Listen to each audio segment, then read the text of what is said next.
We are We are cultivate. cultivate cultivate. cultivate Cultivate. Cultivate. We are cultivate.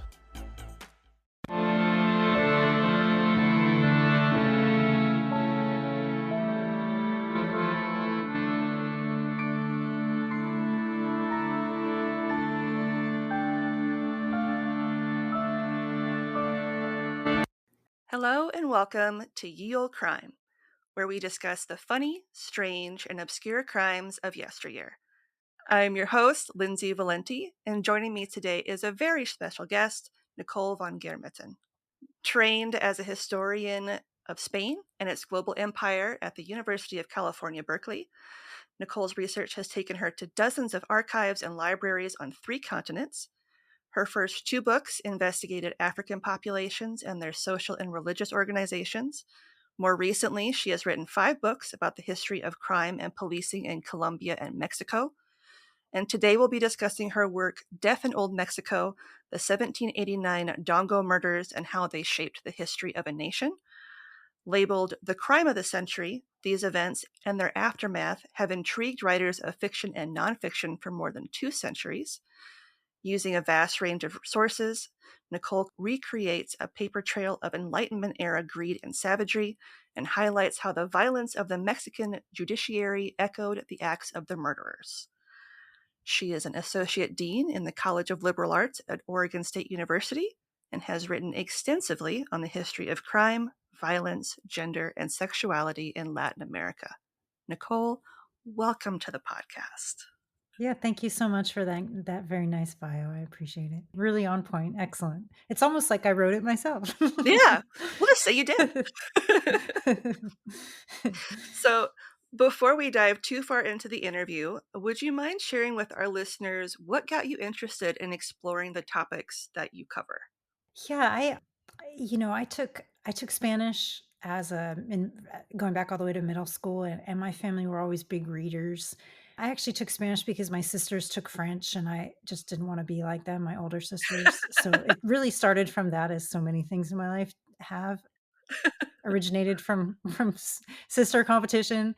Yeah, so I just always was a reader, and I enjoyed poetry. Some people listening might know about the Mexican poet Sor Juana Inés de la Cruz. She's a very famous poet from 1600s Mexico, is known as an early feminist and very interesting to a lot of people. So that kind of opened the door to me to that era of Latin America.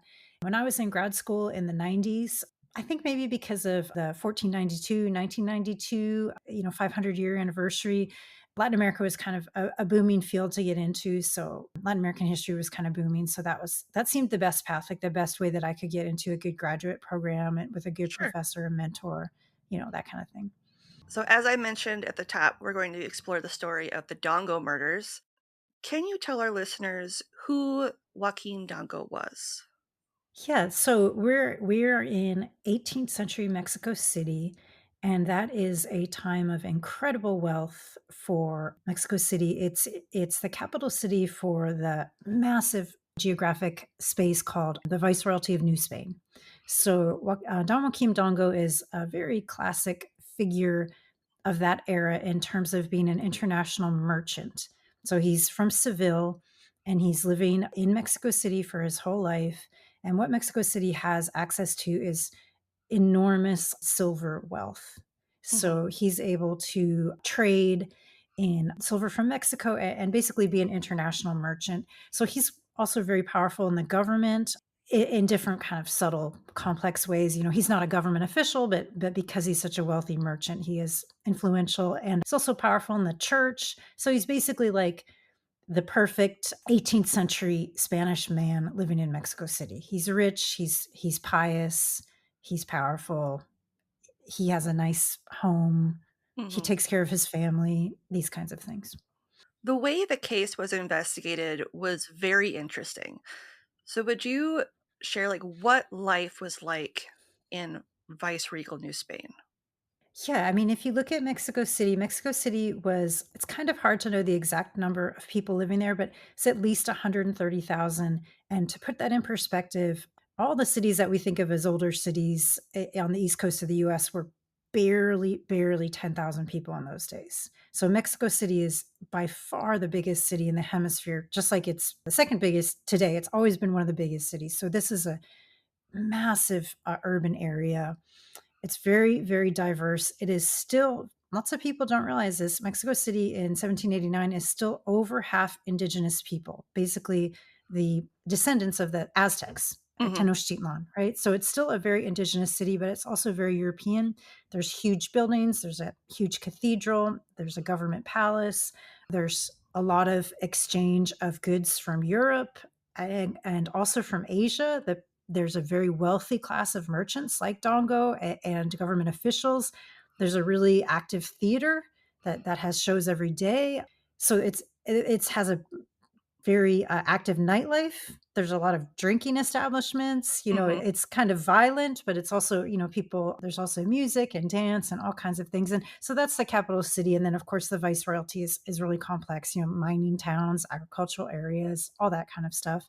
That's where all the wealth comes from. But this is the big center. It's the most important city in all of the Americas at this time.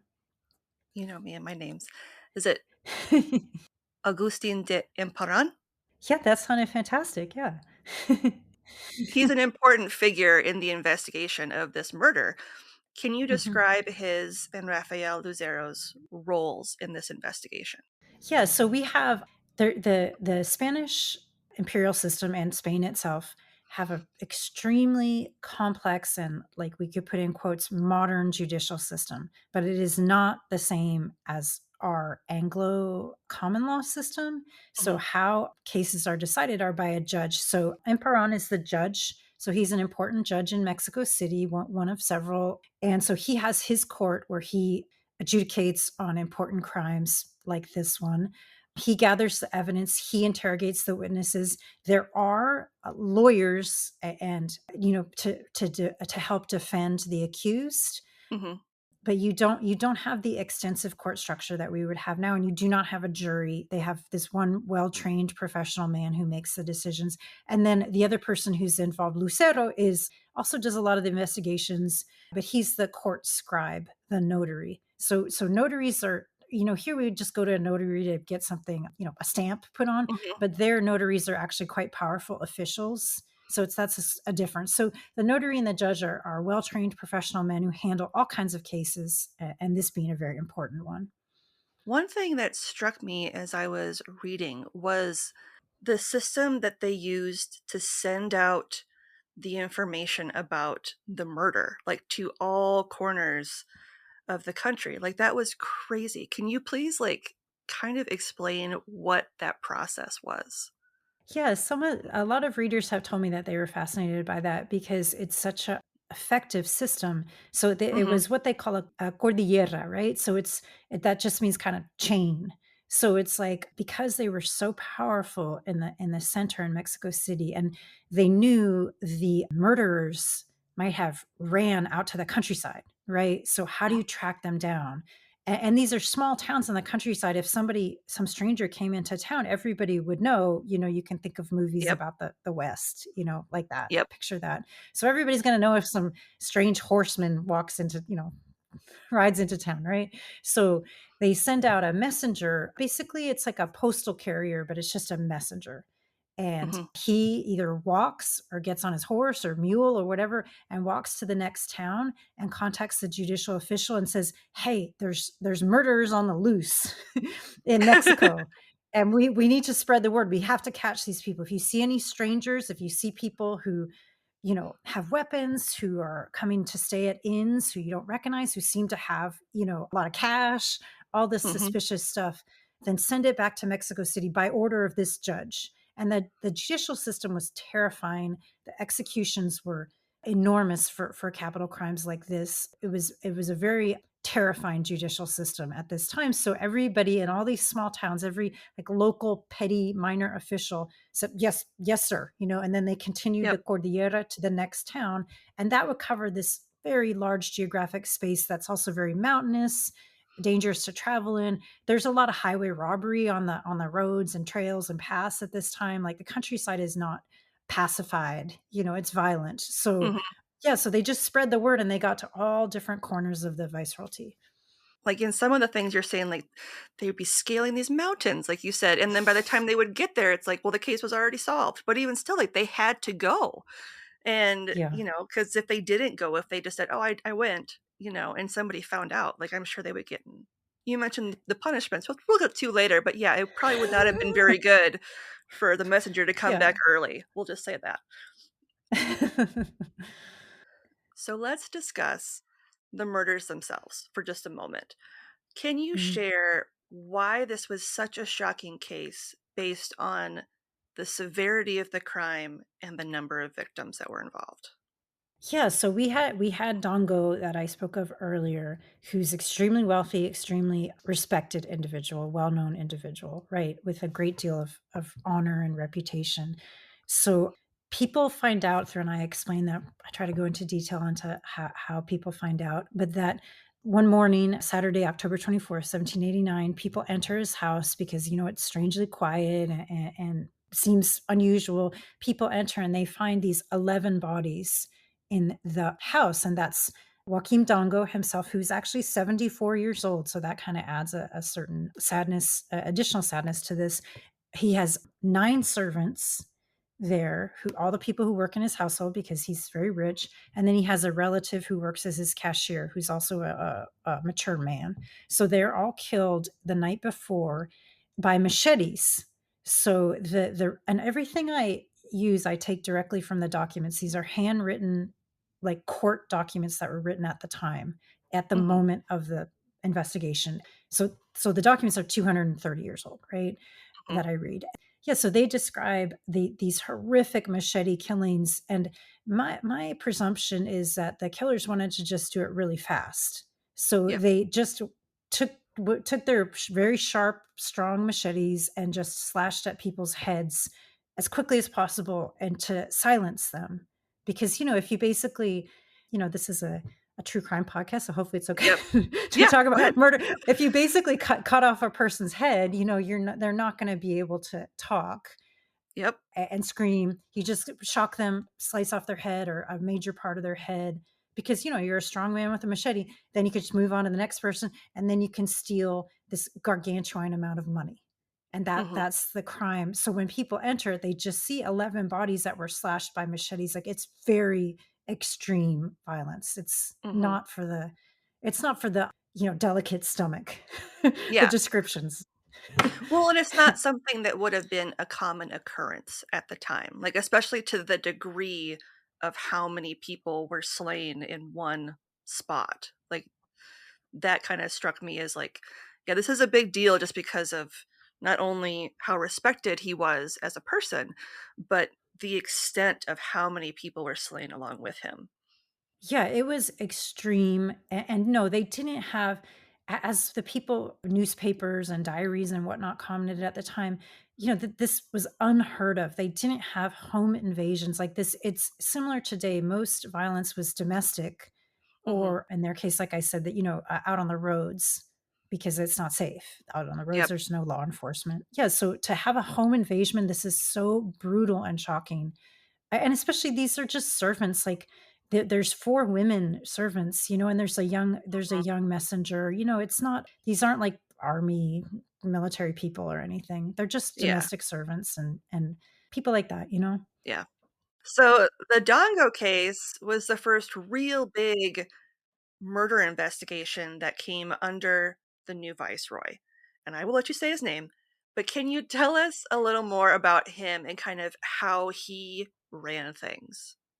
Yeah, we have a it's interesting because people don't know these names in the US, but these are extremely powerful people. This Viceroy Revillagigedo, these are all Spanish noblemen who come over to rule New Spain, Mexico today.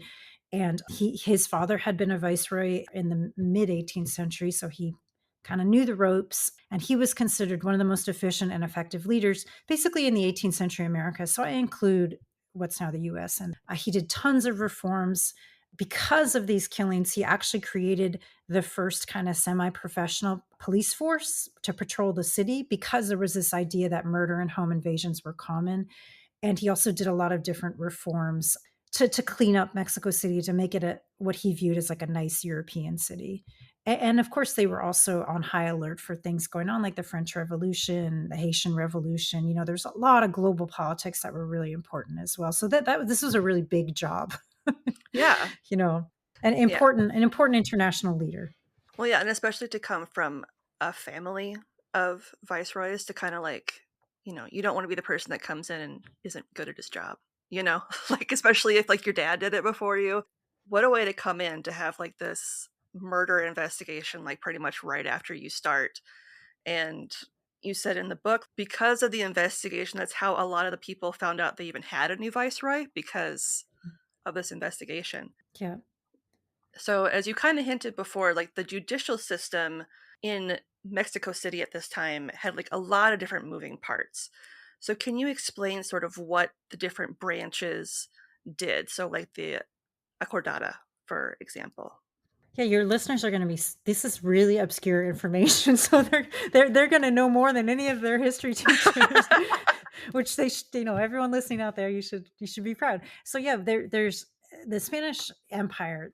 People don't typically they think of conquistadors and whatnot, but the Spanish Empire, for Hmm. those of us who study it, is really based on law codes, and this goes back all the way 1,000 years to medieval law codes, and even beyond to the Visigoths and the Romans and whatnot. And all of that is to strengthen the power of the king. So if you have a good legal system, you can say, like, okay, we're well run. We're not run in these like feudal lords and all that stuff that a lot of people know about.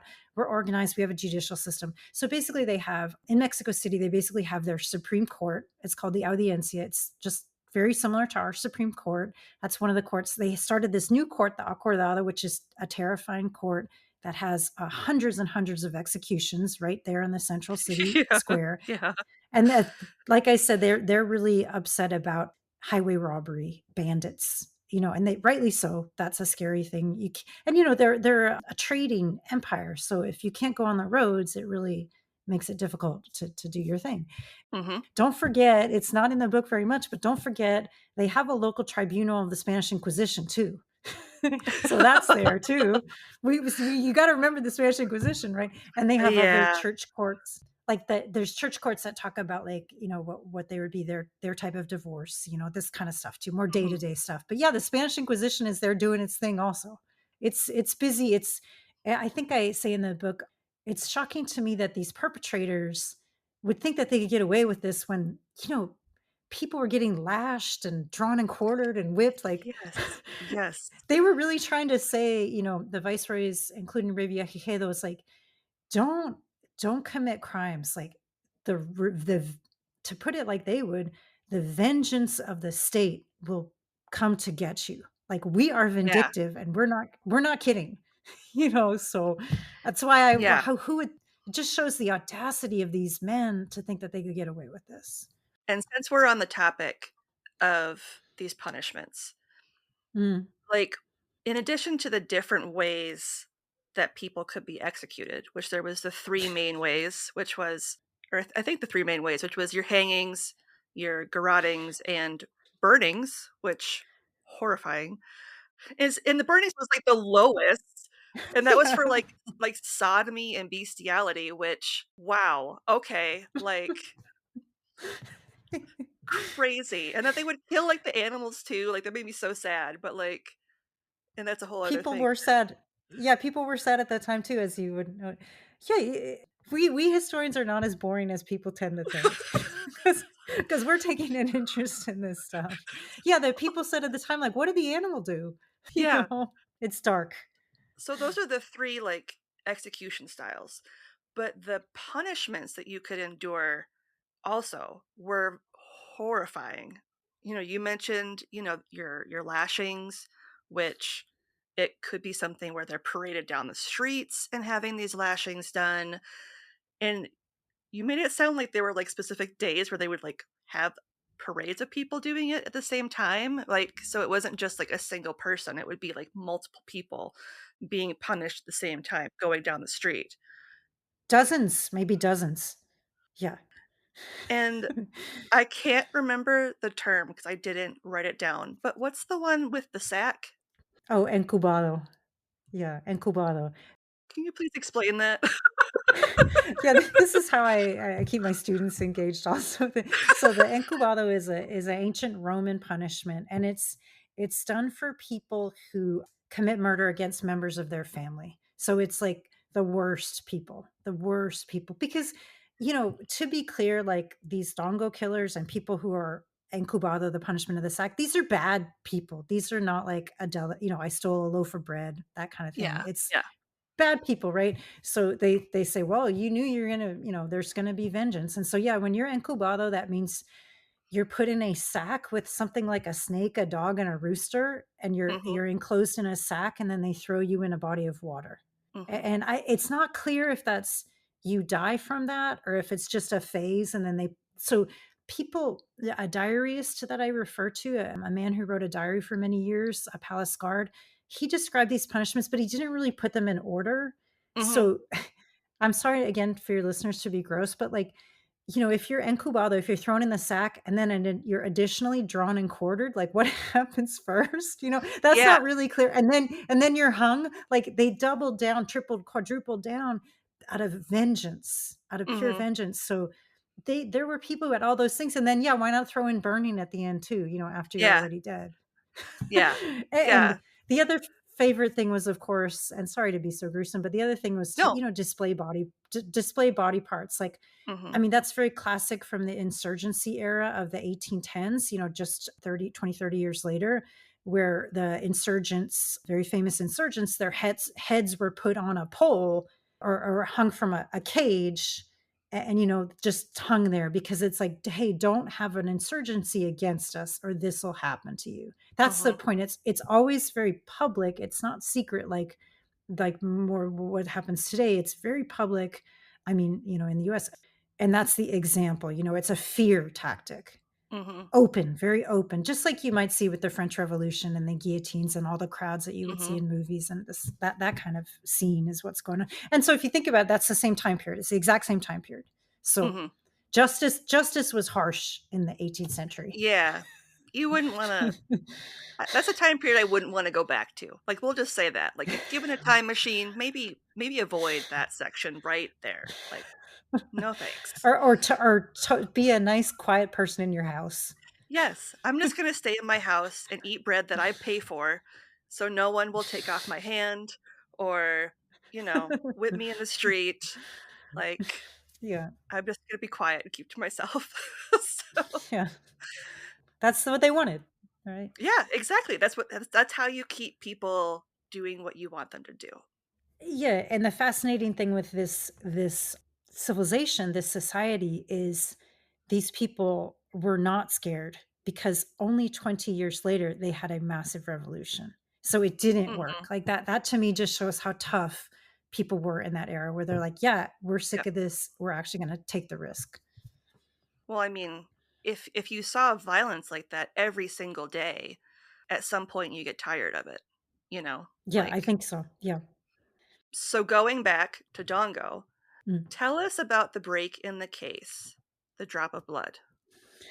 Yeah, the classic drop of blood. So this is where I have in my book I try to be somewhat critical of true crime in terms of its like idea of things can be solved and fixed. Mhm, So people have, and that's the idea that it's like just because you so-called solve a crime doesn't mean you've stopped, say, violence in your society, right? mhm, Or other forms of crime, right?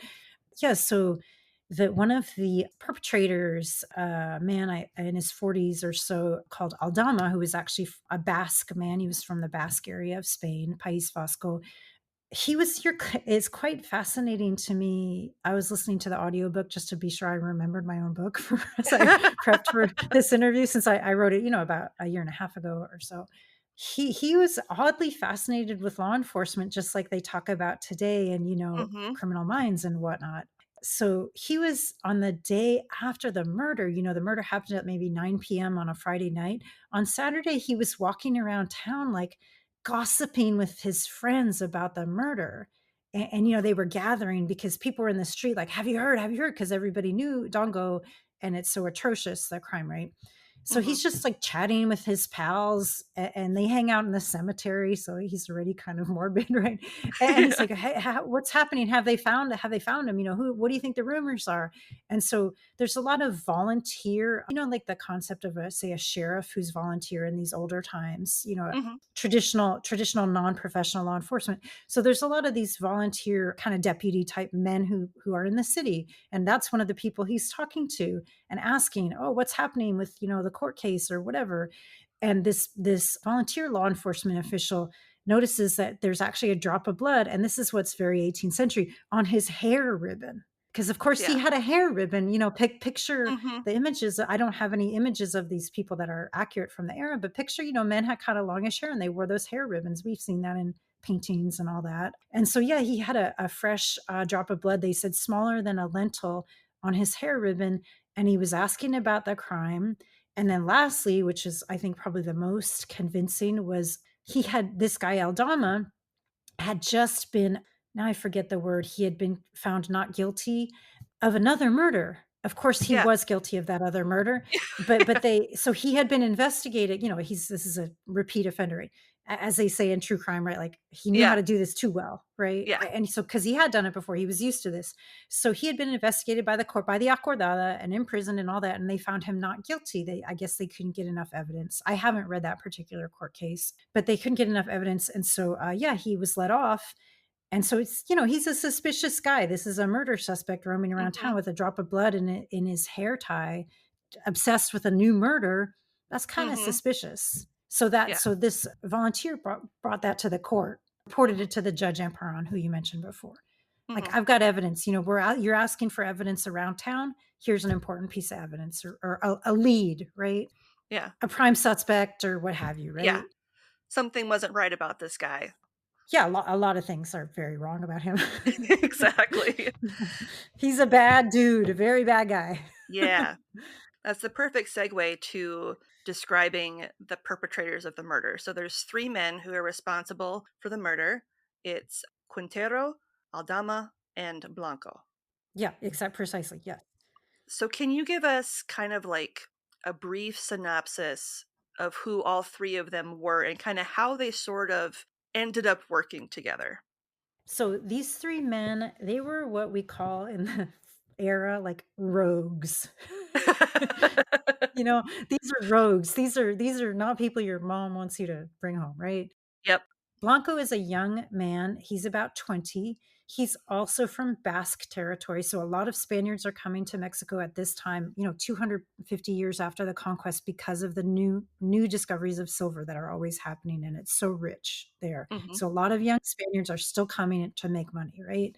And so he's a young guy. He's only worked as a servant, and he's been in trouble. He lives with his aunt, and his aunt is always kicking him out of the house. This is also in Mexico City. He's poor, he's not well off, and yeah, he's already had a little bit of trouble, but he's kinda too young to be quite as bad as the 2 older ones. He's kind of Hmm. a tag-along guy, but he's also desperate for money because his aunt keeps throwing him out and he has nowhere to live. He has no allies or anything. And then Hmm. Aldama's actually kind of a could have a lot of stature. He has some prominent relatives who he borrows money from, and he's worked in mining, like a mining administrator, so he's had Hmm. okay jobs as well. But again, he was investigated for murder. All 3 of them seem quite addicted to the cockfights. So they're Yes. gamblers. They're gamblers. They're layabouts. Like Hmm. they're guys with different levels of income who, like, are not gainfully employed, you Yep. know? So Aldama seems like sort of the ringleader because he seems like the most vicious and the most intelligent. And again, he's, I think, early 40s. And then the last one, Quintero, is older, kind of maybe mid to late 40s, Baltasar Quintero. And he's actually kind of the most interesting because he was actually a really successful sea captain during the various wars in the Caribbean with the British. And he's from the Canary Islands, where he has like a decent position. And he showed up in Mexico to help some relatives with some documents they needed. And then he spent all this money to come there, and then they wouldn't pay him back for the favor that he had done. So he was Hmm. basically broke, and he stole money from a relative. So he was being prosecuted for that. And later on, right before he's faces his final judgment, he actually admits that he also one night was just walking out around in the Yucatan doing whatever he did, and he needed money, so he just killed a guy for some money. Like, that's just part of his routine. So again, these men were like, "Hey, I need money. I can't get money easily. I'm just gonna resort to violence or murder." Yeah. That seems like the pattern of the two older men. So that kind of Yeah. sums it up. And there's no evidence of their. I think Quintero was married, but the other two, there's no evidence of their family life, like no evidence of marriage or kids or anything like that. So they're single men, again, are roaming around. Yeah, I was surprised by Quintero, like just because he did have this decent background, before he got there. And then he just, after being kind of screwed out of the money that he was promised and he's like broke, like that's when he was like, well, I guess I'm just going to do whatever I need to do now instead of because he couldn't go anywhere. He didn't have any money to go Yeah. anywhere. Yeah, so that was the one that I was a little like, wow, like you had it together and then you were just like, "You know what? I'm older, whatever. Like I'm just gonna." It's a scheme. Like, you know how you watch those movies and whatnot where they have, let's think of this scheme that's going to be a Yep. get rich quick scheme. So I feel like all three of them were desperate. People looked down on them. They didn't have nice clothes. They didn't have nice horses. Nobody really they couldn't live in nice places. Nobody their relatives didn't want them to live with them anymore. So I was like, Mhm. "Oh, let's just get rich quick and then maybe all our dreams will come true of being rich in the Americas, Yep. streets paved with gold." That kind Yep. of attitude. And violence is just right at the surface because it is that era. So obviously they were found guilty. Otherwise we wouldn't be talking Yeah. about him. But I was very intrigued by the importance of the concept of honor in Mhm. regards to the murderers and even like in regards to their executions. Could Mm. you talk about that a little bit? Yeah, in my work, as he said, I've written a lot on crime, and I have a book pretty much all about honor and violence that takes place in Colombia in this same kind of era. But honor to me is like in my career, in my research, it has been like the underlying fundamental value. And it's not what we think where we say like, oh, I have an honor code or on my word of honor. It's not that because that relates to how you act. Like I'm Mhm. honest, I'm honorable. That's not what honor is. Honor for them is ancestry. So Mhm. if you have like they all can claim they have the title Don, which means they're in some small way noblemen, these Mhm. criminals, right? And that means basically that you come from a family that might have been a landowning family in Spain. Mhm. And key aspects or values of the time are that you're what they call an old Christian. So you've been Christian for many generations. You're not of Islamic or Jewish heritage because of this era. They don't have, as I tell my students, they don't have religious freedom at this Yeah. time. Yeah. There's one religion, it's Catholicism, right? So that's part of honor to be a good Catholic, your lineage, being a Spaniard, not having any ancestry of people who have been enslaved, that kind of thing. So not working class, being from sort of that old-fashioned landed nobility. And being a military person like Quintero is also extremely honorable. Now, wealth is a way to display honor, but wealth doesn't give you honor. It shows you're honorable. And what I Mhm. what I did in some of my previous books is like claiming honor is actually a tool in the court to say, "Hey, I'm honorable. I should be given a lighter punishment or I should get off of this accusation altogether because I'm honorable." So it's Mhm. more like it's not like I'm going to prove my honor by being a good person or an honest person. It's more like I can do whatever I want because I am honorable. So Mhm. I can be immoral and then I can get off because I'm allegedly honorable by their standard. So it's sort of the opposite of the way that we use it in casual. But yeah, so these guys, when they were trying to defend themselves and they did have a defendant, a lawyer to help them, the idea was, well, hey, we come from noble blood. We're men of honor. So you should be nicer to us in the punishment.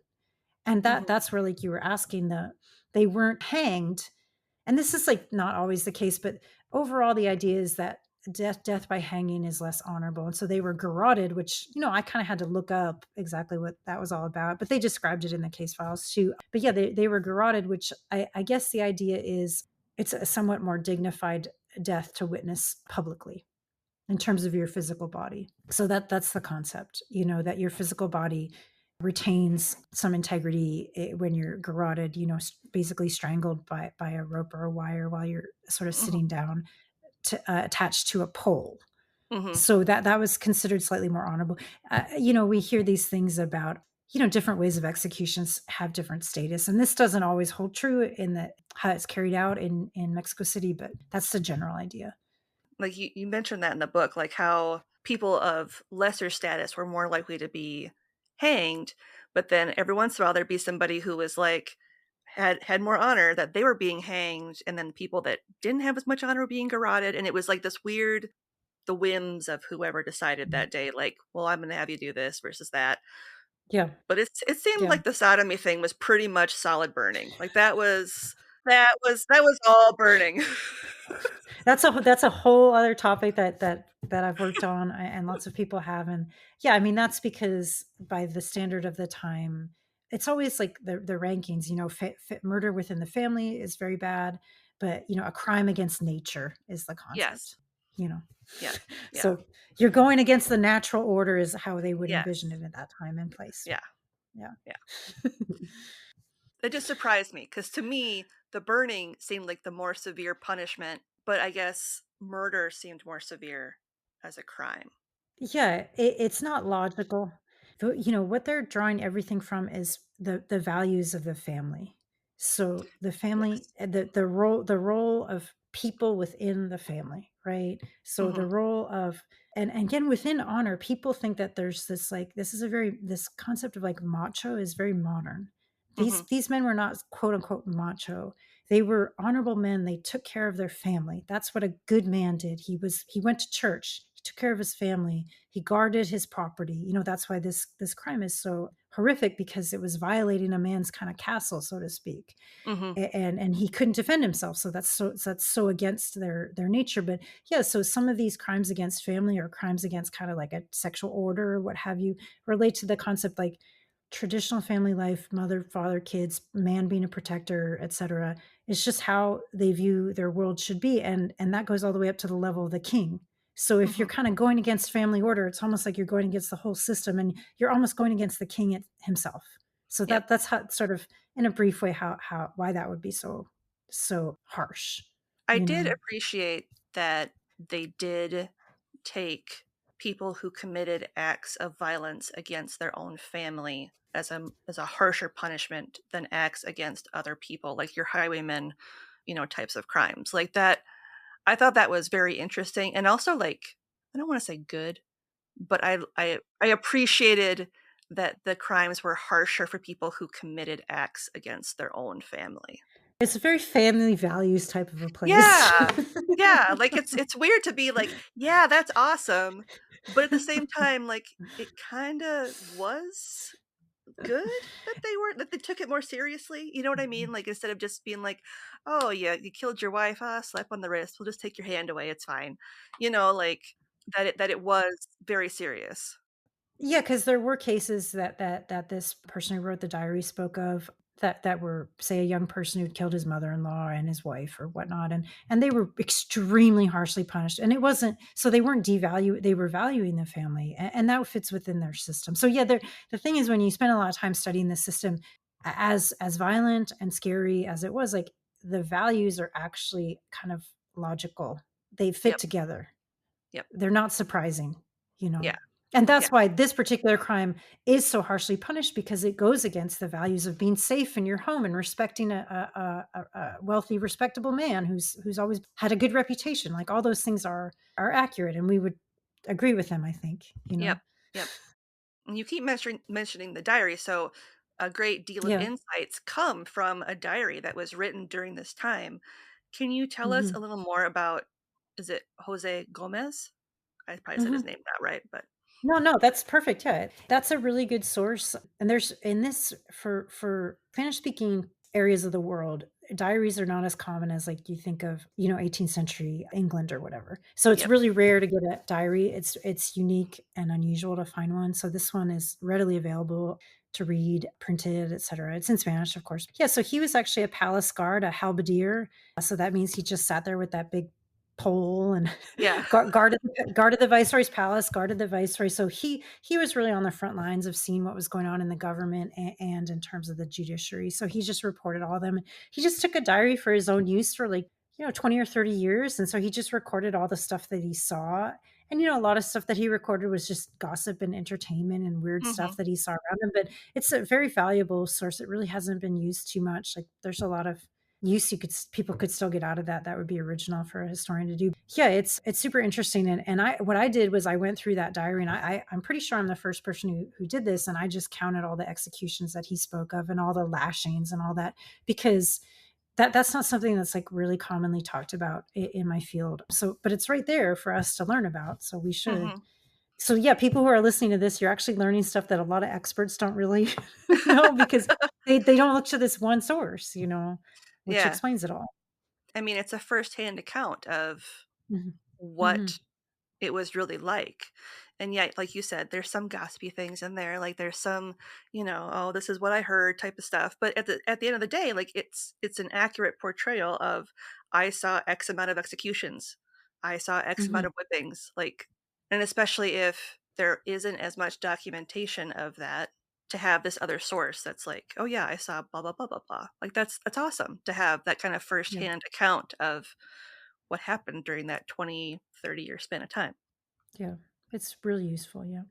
And as you mentioned, the concept of like the night watchman was introduced Mhm. kind of following the Dongo murder trial.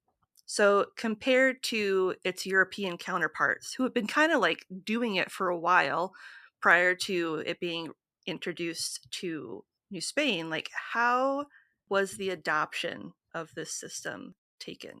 Like it seemed like it didn't go as well as people kind of hoped it would go. Yeah, actually, the reason I found out about the Dongo murders is because the year before I had written a book about the Night Watchman. So if people are Mhm, really liking this topic, there's lots to read, you know. But yeah, the Night Watchmen are really interesting. So yeah, like you said, you know, Boston has Night Watchmen, New York has Night Watchmen, London has Night Watchmen, all sorts of places have them. But typically they're volunteer, so they're considered terribly bad, you know, just mhm, in the air, just old drunk men who were just shoved out there, you know. Or like in London, they're known to be like the parish guard. So they're just connected with the local church. So mhm, the Spanish looked to Paris, and Paris, you know, as we know from French Revolution and whatnot, had really modern policing at this time. They had a paid police force. So they looked to Paris and they kind of adapted that for their setting. And they created a paid night patrol that went around, and their purpose was to light the city lanterns. mhm, So that's another thing people don't think about. There was no public lighting until mhm, then. So it was just like, okay, I'm going to put this torch outside my house, and now the street is a little bit brighter. Like the streets were pitch black unless there was a moon. And mm, it's kind of interesting because you think Mexico City, it's not like where I live in Oregon, where right now the sun sets at 10 and is up at 4:30. You know, yeah, like all the nights in Mexico City are basically 11, 12 hours long because it's not that far from the equator, right? Or it's close to the mhm, equator. And so, you know, nights were really dark and about the same length all year round. So they wanted street lighting to be more like a nice European city. They needed somebody to light mhm, the street lights. And then, of course, they thought Revillagigedo and others had been trying for decades. They thought, okay, if the streets are brighter, if there's watchmen walking around who are paid, they're not volunteer, then maybe we can prevent crime. But of course, everybody was mad because, you know, this it's a big city. People like to party and get drunk, and they didn't want an authority figure out in the streets. They wanted to party and yep, get drunk like they always had throughout the, you know, 500 years, or back to the Aztecs and Tenochtitlan, same thing, right? They mhm, wanted to drink pulque, is a fermented cactus juice that's lightly alcoholic, like low alcohol beer, and drink tons of that. You get drunk, you party, you fight. It's a good yeah, night out, right? yep, So the night watchmen were arresting passed out drunks and, you know, drunk and disorderly. They were lighting the streets. So yeah, people were mad. They broke the lanterns, they beat up the night watchmen, tore their clothes, smashed their hand lanterns. Like, yeah, they really protested them. And again, these were people who were about to do a massive revolution in about 20 years. So they were ready to act. yeah, yeah. They were fed up, like you said before. They were just like, "We're done." From your perspective, what can we learn from the history of New Spain, like specifically in the Dongo case, as like how it has shaped Mexico City today? Yeah, I mean, I'd say there's a couple of things. First of all, I think it's really important to realize that like crimes that are committed that are serious, that are dramatic are not anomalies. Like that's what Hmm. we've been talking about the whole time. It's not like, "Oh, that's so weird. They're so violent." No, they're violent because they live in a violent society. They live in a Hmm. society where people kill other people to get rich.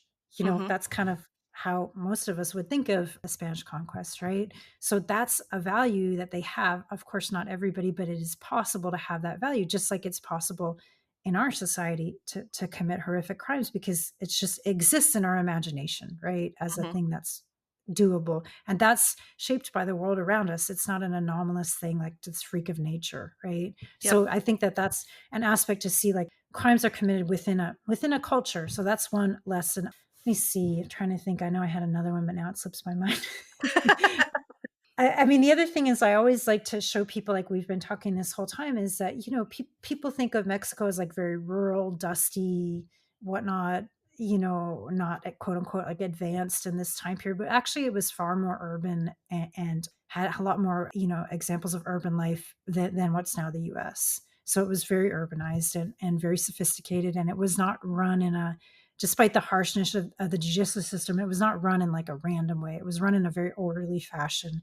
The goal was law and order. So I just like to people to think, when they think south of our borders, like there's a lot of history that might be a little more complex than you think. And I guess lastly that, you can have these heroic figures who are, great reformers and whatnot. But typically, if you look deeper, they're also doing some things that we might view as pretty harsh at the same Hmm. time.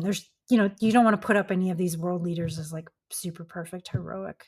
And Hmm. that's kind of why the title that the publishers sort of suggested, how they has changed the history of a nation, is like the idea that this viceroy was really celebrated as a great reformer, and then when the Mexican Revolution came around in the early 20th century, it wasn't so interesting because of course they were revolting against a new kind of leader like that. Yep. So it's just like a cycle, Hmm. and that's what's great about Mexican history. Like people are very up for starting a revolution if they don't like things the way they're going. They're not just like sitting back and saying, oh, okay, this is fine. Like people, in their history, they've taken up arms pretty readily. When reading the book, like, you have an illustration kind of showing like the town square type of thing. Like it was a nice grid system of like the streets. So it was like, Mhm. the street that Dongo lived on, like it was a well-known thoroughfare. It's not like it was just like some random out in the middle of nowhere type of thing. Like it was a Yeah. developed city. Like there was a very Yeah. easy way to be able to see like, oh, he was at this street. Mhm. He lived right behind the cathedral. He was a block behind the cathedral in the center city. Yeah. So I mean, it blows my mind that this crime even happened, like, knowing how close to, like, everything this house Mm. was to just be like, "Yep, we're gonna go in there, and we're gonna do this thing, and we're gonna steal all this money that we're gonna hide in the guy's" where he was staying. Was that Aldama where he was staying? Like, the or Yeah, what? Quintero, his pathetic, like, one-room rental that he had, you know? Yeah, yeah, he's like, "We'll just hide it under the floor, it's fine. No one's gonna know that it's there." There's so many good details about all that stuff in the book. So many good details, I don't wanna yeah. spoil all the things, like, but Yeah, I do find it interesting, and I will leave my thoughts here, but we did yeah. briefly touch on the hands. So, You certainly mentioned the hands. yeah, so they lose their hands, so they take their right hands Mm, and they put is it Quinteros? Is that like the place where he stored where he was staying? They put it yes, outside, like, yeah. and then the other two, their hands are put up on Dongo's property to show like what you guys did was not cool. And if you do something like this could happen to you. And they were just left there until they Mm, became like you said, like bones or like dust until they like fell off the building. And I thought it was not really funny, but it was like interesting that like the friars who were from, like the cathedral that his house was behind were like, yeah. "Can you please take them down because we're trying to do do business, and like people are like scared of this place because Yeah. of the hands. And it was just like you don't think about that, but at the same Yeah. time, like, yeah, like that's a it goes back to that whole barbaric concept, but at the same time, it's like, this is what will happen if you try to Mhm. do what these guys did. Consequences. There's consequences, serious consequences for your actions, not just sitting on a platform and being garroted to death. Like, there's more things could be done to you after this. You know, you mentioned drawing and quartering and like all the other fun things that could be done to Mhm. somebody like after death, preferably after death and not when they're living. Yeah, But, you right. know, like for some reason the concept of the hand really stuck with me and I don't know why, but it's just a weird visceral concrete Mhm. thing, like this bad thing happened here. They had a I think they had a different idea of space where it was like, "This city is to teach you something. This city is symbolic. So, Mhm. we're gonna put this symbol out here until you people learn Yeah. how to behave." And what's interesting is, yeah, they had the one hand outside of Quintero's house because that's where they found all the money and stuff, and then the other one by Dongo, the 2 by Dongo, and that was the idea that even though he was so rich, he was actually renting that house, and the money that he rented the house for went to charitable purposes because it was a church-owned house. It's all common in that Yep. old Yep. era, right? And so, yeah, like you said, the church people who wanted to rent the house were like, "You know what? People aren't interested in renting this house because there's hands on the front." So you can it's like, "Yeah, that doesn't appeal to me because it's a nice house. It'd be really expensive." It's like, "Can I get a cheaper rent because of the hands that are Yeah. rotting on the doorway?" Yeah. Like, and you can't just take them down because that's the authority that's put Yeah. them up. You Yeah. can't just be like, "I'm sick of the hands." Like, you have to ask.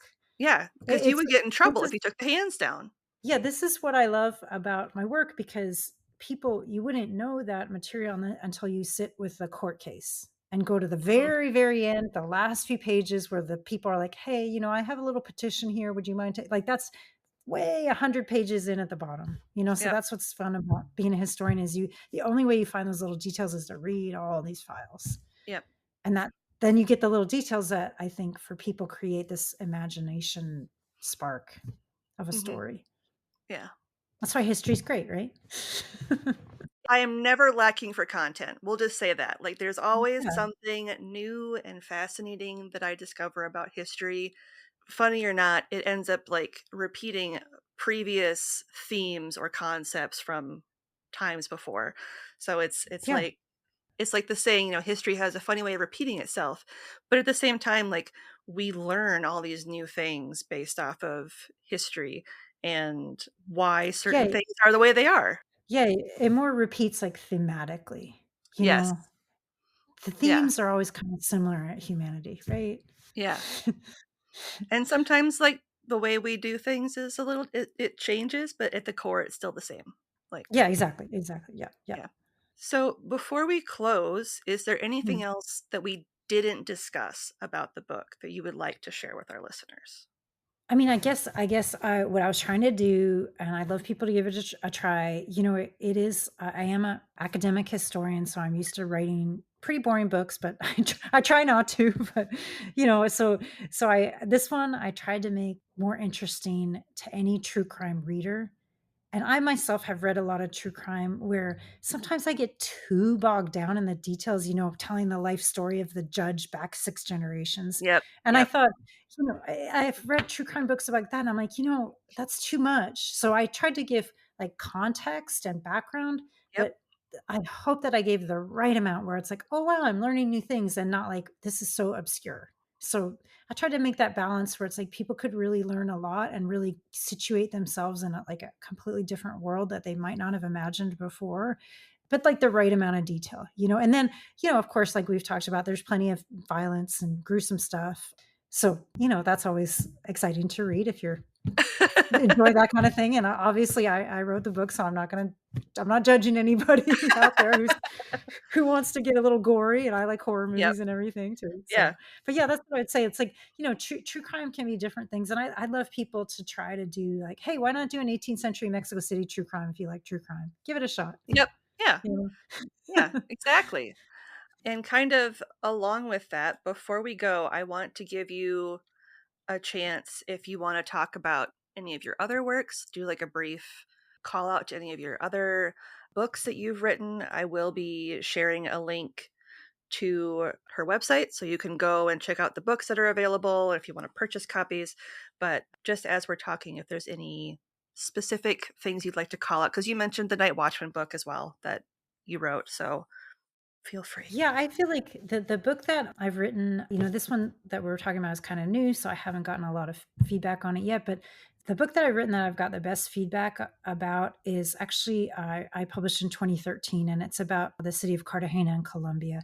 And I think the reason people really like that is because it's about sex, violence, it's about magic. There's witch trials. If you're ever looking for new content, there's tons of crimes, there's tons of witch trials. I took it from Shakespeare called Violent Delights, Violent Ends, and that came out in 2013, same name, and it came out with University of New Mexico Press. But the students, like a lot of people assign that just to undergraduate students, and the students really, really like it because it's basically a lot of love stories, and there's a lot of there's violence, but there's also sex and violence, so it kind of brings in Yep. some other stuff. And Yep. there's witchcraft too, and it's very interesting witchcraft. And there's actually a lot of from the documents, these are Inquisition files. There's a lot of love magic that's actually spelled out. So if you're kind of into that, Oh, nice. if you want to know a spell from the 1600s, I have provided the ones that I read. Nice. So Nice. you can try out a little love magic spell. Why not give it a shot? I mean, I There can't you go. promise the results, but could be terrible. But yeah, give it a shot. Look up my name when you look up the book. Look up that one if you like that kind of thing. And it's Caribbean history, so it has that kind of tropical, different feeling. I want to thank Nicole for coming on. It's been a pleasure talking to you. This has been so much fun. Yeah. And on that note, as always, I'm Lindsay, and we'll see you next time with another tale as old as crime.